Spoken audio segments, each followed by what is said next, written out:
Mari kita sejenak berhenti dari kesibukan yang tiada henti. Coba kita jujur sejenak. Berapa banyak energi yang kita habiskan setiap hari untuk mengkhawatirkan hal-hal yang belum terjadi? Berapa banyak waktu yang terbuang hanya untuk menyesali keputusan di masa lalu, membayangkan skenario seandainya yang tak pernah kita jalani?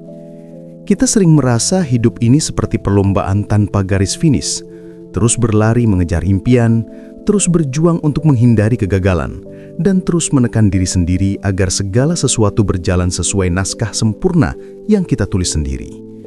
Namun ironisnya, seringkali hasilnya hanya bahu yang pegal, mata yang lelah, dan hati yang gelisah. Di tengah hiruk-pikuk kegelisahan batin ini, mari kita dengarkan kembali suara lembut dari Rasulullah, sang penyejuk jiwa. Beliau memberikan kita sebuah kunci emas untuk ketenangan sejati, sebuah resep mujarab untuk melepaskan beban. Dalam sebuah hadis riwayat Abu Daud, Tirmizi, dan Ahmad, beliau bersabda, "Ketahuilah, sesungguhnya apa yang menimpamu tidak akan meleset darimu, dan apa yang meleset darimu tidak akan menimpamu." Dua baris kalimat yang ringkas namun maknanya seluas samudra. Ini bukan sekedar hadis, ini adalah filosofi memerdekakan jiwa, sebuah ajakan untuk santai dan pasrah, dalam artian yang paling indah, tawakal. Ketika kita merenungkan, apa yang menimpamu tidak akan meleset darimu, kita menyadari bahwa setiap rezeki, setiap masalah, bahkan setiap orang yang hadir dalam hidup kita, sudah memiliki tempat dan waktu yang ditentukan oleh Allah. Tidak ada yang namanya salah alamat dalam takdirnya.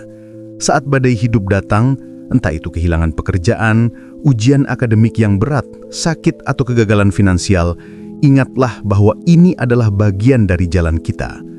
Menangis atau bersedih boleh, tapi jangan larut dalam penyesalan yang tidak membawa perubahan. Kekuatan sejati muncul saat kita mampu berkata, "Allah, ini sudah Engkau tetapkan. Aku menerima, dan aku akan melewatinya dengan sabar." Dengan memahami hal ini, fokus kita bergeser dari pertanyaan "kenapa ini terjadi padaku?" menjadi pertanyaan "bagaimana aku merespons ini dengan sebaik mungkin?" Kita terbebas dari belenggu seandainya yang menguras energi. Bahkan kebahagiaan pun memiliki dimensi yang sama. Ketika ia datang, kita tidak perlu jumawa atau takut kehilangannya, karena sadarilah, itu adalah anugerah dari Allah yang harus disyukuri, dinikmati, dan dijaga. Begitu pula dengan kalimat kedua, "dan apa yang meleset darimu tidak akan menimpamu," yang menjadi obat paling mujarab bagi rasa cemas berlebihan dan iri hati. Bayangkan impian pekerjaan yang gagal diraih, calon jodoh yang pergi, atau kesempatan yang hilang di detik terakhir. Semua itu memang bukan milik kita. Hati yang memahami hadis ini akan berbisik, "Alhamdulillah, itu bukan yang terbaik untukku." Mengapa? Karena jika sesuatu memang yang terbaik, Allah pasti akan memudahkannya untuk kita. Kegagalan kadang bukan tanda kelemahan, tapi bukti kasih sayang Allah yang sedang melindungi kita dari sesuatu yang kita kira baik, padahal buruk bagi kita. Ini juga menenangkan hati ketika melihat kesuksesan orang lain. Kita belajar untuk tidak iri, karena apa yang menjadi milik orang lain tidak akan pernah bisa kita ambil, dan apa yang Allah tetapkan untuk kita tidak akan hilang begitu saja.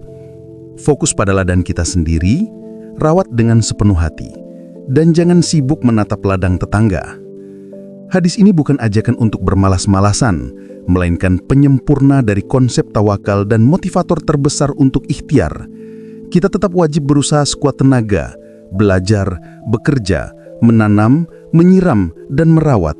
Namun setelah semua usaha dilakukan, kita menyerahkan hasilnya pada Allah dengan sepenuh hati.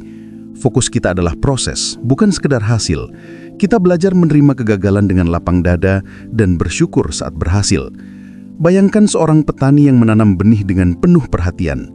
Hasil panennya sangat bergantung pada hujan, cuaca, dan kondisi tanah, hal-hal yang berada di luar kendalinya. Petani yang bijak tetap berusaha maksimal, namun ia juga pasrah pada takdir Allah. Begitulah hidup kita. Kita berikhtiar dengan sungguh-sungguh, lalu menyerahkan hasilnya pada Allah dengan sepenuh hati.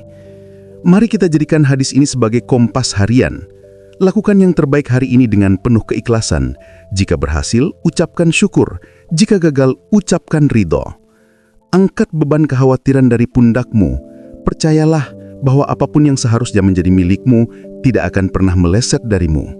Hati yang lapang, pikiran yang tenang, dan jiwa yang damai akan lahir dari pemahaman ini. Hidup menjadi lebih ringan dan kita tidak lagi takut kehilangan atau iri terhadap orang lain. Kita tetap semangat berusaha, namun juga mampu berserah diri dengan penuh keikhlasan. Saudaraku, sahabat seperjalanan di dunia ini, semoga hati kita selalu lapang dalam menerima setiap lukisan takdirnya. Semoga kita mampu berikhtiar dengan sungguh-sungguh, berserah diri dengan sepenuh hati, dan bersyukur atas setiap anugerah maupun ujian yang datang. Mari kita hidup dengan ringan, penuh ketenangan, dan yakin bahwa setiap yang menimpa kita adalah yang terbaik untuk kita, dan setiap yang meleset dari kita bukanlah kehilangan, melainkan bentuk kasih sayang dan perlindungan dari Allah. Amin.